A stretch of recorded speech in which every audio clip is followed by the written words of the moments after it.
What's up, my Finna love sisters? Finna D coming to you all from Finna Team News. Most of you are aware that I would say a little over a month, or probably, almost 2 months, maybe more. I don't know. All I know is that it's been a while since I posted this clip right here in one of my updates videos. It's on the screen right now of Kenya Moore being backstage at the Nick Cannon show. And then the episode never happened. And I was just like, what happened to the Kenya Moore episode? But I understand he was saving it for a later, date. And I will always go to his channel and refresh and like, what happened to the Kenya episode where it finally aired today? That is, if you get this video today. Okay.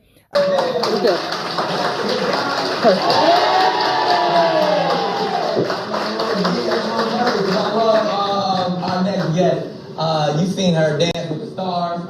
She's always in the center of drama on the Real Housewives of Atlanta. Beauty queen, the one and only true queen, Kenya Moore. Okay, Nick posted a clip from the interview, and he wrote on his page at Kenya talks motherhood, divorce, her hair care line, and RHOA. Watch the full interview at Nick Cannon show on YouTube. The interview was great. Kenya was her pleasant, eloquent, beautiful, fun self, the laughter, just everything. Okay, she looked amazing. In this clip right here, you can clearly hear her say, "I hope I don't fall." I think I read a comment of where someone wrote, "Kenya is struggling to walk in them heels." Kenya was just making sure she made it to the couch, okay? She was like, these floors are too smooth. My heels are too tiny. I know how to walk in them, but I'm not about to risk it. She took her time and she glided on that stage until she got to the couch. And also Kenya was still on Dancing with the Stars, so she was actually injured, okay? So all of those things play a factor, but she looks great.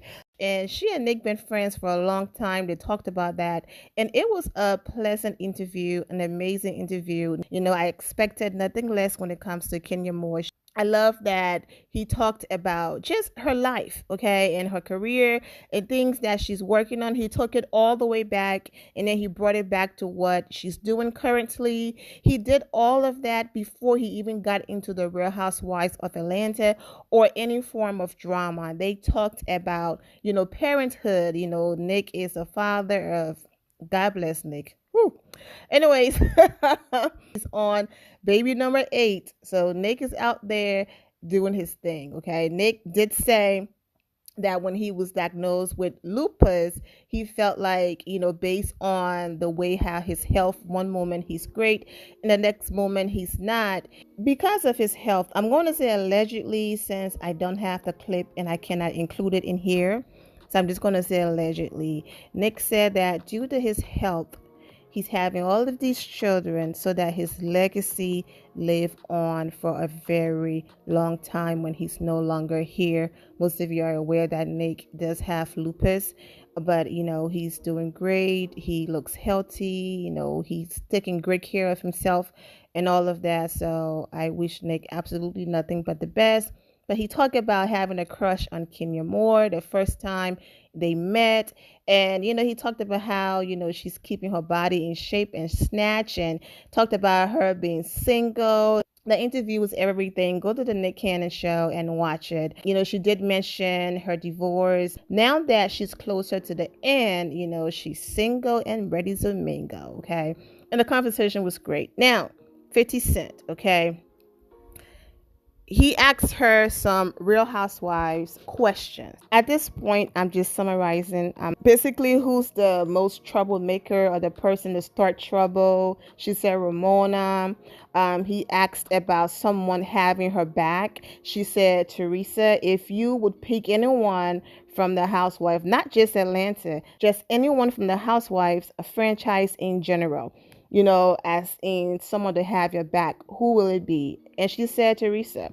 And Teresa, yes, Teresa is very loyal. And even though Kenya stepped up for her twice, she did not really know Kenya, but those little gestures meant so much to her on the Real Housewives Ultimate Girls Trip that she couldn't stop talking about them. She kept bringing them up in the presence of 50 Cent, Cynthia Bailey, and you could just see Cynthia's face like, okay, can we just change the topic, because right now Kenya is not my favorite person.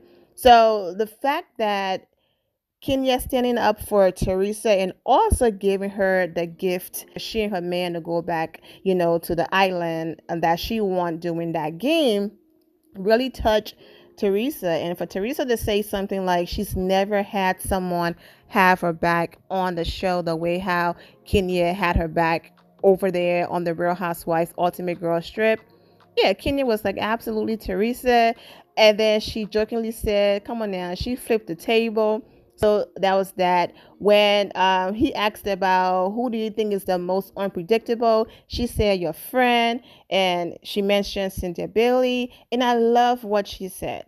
She said, "You one moment you might get the, I'm summarizing, you might get the love and light, sweet Cynthia Bailey, but then you might get the 50 Cent side of Cynthia Bailey." Nothing she said should surprise Cynthia or upset anyone, because even Cynthia Bailey's own husband just did an interview and talked about 50 Cent. Cynthia talked about 50 Cent all the time, okay? Her own husband said that she's stuck in her ways, she's stubborn, allegedly. She's stubborn, and when 50 Cent come out, he leaves, all right? If you missed that video, I have included the link in the description below for you to watch it. And the interview with Behind the Velvet Rope podcast is on YouTube as well, and you can go there and watch, everything he had to say about his wife. So Kenya didn't say anything that was, far-fetched or way out of line, but I love what she said. She said at the end of the day, and then Nick Cannon did mention 50 Cent as well. So Kenya said, but at the end of the day, we've been friends for a long time, and that's my sis. Kenya interviews are so different when Cynthia Bailey name comes up compared to Cynthia Bailey interviews. You can clearly see she has no animosity. It's not deep. You had an issue with me, talked about it. I apologize for my part I played in it. I moved on. If you are choosing to still hold on to this in hopes that Andy Cohen and Bravo will call you back and give you your peach, and your storyline will be the very thing that everybody else been doing for years to come for me and not focus on what's going on with you and open mic, then so be it. But on my end, I'm good. I've moved on. I'm happy and I'm good. And we're sisters. Sisters goes through ups and downs. They have arguments here and there, but at the end of the day, they are able to work it out and reunite. So I love what she said. This interview happened, months ago. However, Cynthia already did interviews coming for Kenya and not being so pleasant in interviews. And Kenya saw those interviews when she did this. But every time you ask Kenya more a question about Cynthia Bailey, she's been nothing but pleasant and positive. Okay, so I'm going to leave it there. There's nothing else I have to say about the Kenya and Cynthia Bailey situation, because if you go to the RHOA playlist, you will see all of the videos and reviews and everything I've done about Cynthia Bailey and Kenya Moore friendship. So me not mentioning certain situations, that just means I've already talked about it, and you can find all of those videos on the playlist. That brings me back to my final topic.